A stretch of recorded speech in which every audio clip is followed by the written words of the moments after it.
Kirstulan kartanosta Tuomas, terve! Tänään ajattelin kertoa teille rakkaasta harrastuksestani eli lentosimulaattorista. Kaikki alkoi jo melko nuorena, kun yritin silloisella tietokoneella lentää Microsoftin Flight Simulatorilla. Ei siitä oikein siihen aikaan mitään tullut. Pelkkien moottoreiden käyntiin saattaminen oli jo melko ongelmallista, puhumattakaan navigoinnista ynnä muusta sellaisesta. Vähän yli 10 vuotta sitten ajattelin kokeilla uudelleen nykyisillä simulaattoriohjelmilla. Se tuottikin tulosta, sillä nykyään esimerkiksi YouTubesta saa erittäin hyviä vinkkejä siihen, kuinka nykyaikaista matkustajalentokonetta lennetään. Melko nopeassa tahdissa huomasinkin, että työpöytäni oli täyttynyt erilaisilla vimpaimilla, joilla tällainen simulaattorilentäminen oli mahdollista. Monesti katselin muun muassa YouTubesta muiden simulaattoriharrastajien kokoonpanoja ja huomasin, että joillain ihmisillä harrastus oli mennyt selvästikin yli ja he olivat tehneet upeita aidon näköisiä simulaattoreita omiin koteihinsa. Tästä innostuneena mietinkin, että voisinko minäkin rakentaa tuollaisen.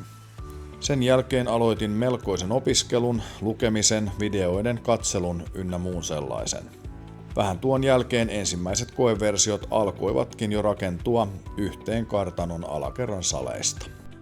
Jotta tuollaisen aidon Airbus A320-simulaattorin pystyy rakentelemaan, siihen tulee tilata monia komponentteja pitkin maailmaa. Harrastus laajeni vuosi vuodelta ja osia tuli haalittua muun muassa Englannista, Portugalista, Norjasta, Saksasta, Hollannista ja niin edelleen. Melko nopeasti teinkin päätöksen muuttaa simulaattorin muualle ja hommasin kontin, joka rakennettiin simulaattoria silmällä pitäen.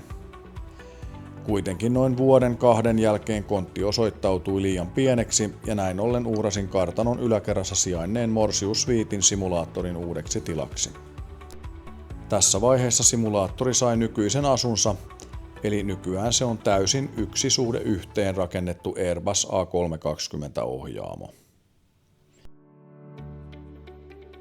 Kirstulassa on myös vuonna 1968 rakennettu uimahalli ja uima-altaassa on ollut vuosikaudet vesi, mutta käyttöä sillä on ollut hyvin vähän. Vuoden 2023 alussa päätin, että uima-allas tyhjennetään ja sinne rakennettiin eräs toinen projekti, josta voin kertoa joskus tulevaisuudessa hieman lisää. Tämä toinen projekti kuitenkin otti altaasta vain puolet tilasta ja tämän vuoksi vuoden 2023 syksyllä päätin, että lentosimulaattori siirretään tähän jäljellä olevaan tilaan.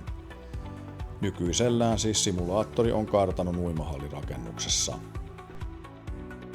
Minulta monesti kysellään, pääsisikö myös ulkopuoliset lentämään simulaattorilla.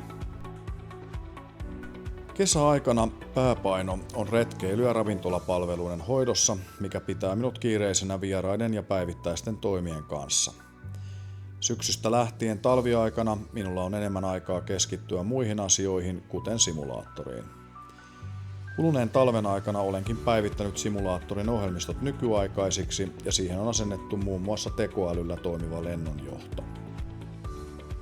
Tämän johdosta tulevaisuudessa tarkoitukseni on avata simulaattori myös kaupalliseen käyttöön. Tässä kaikki tältä erää.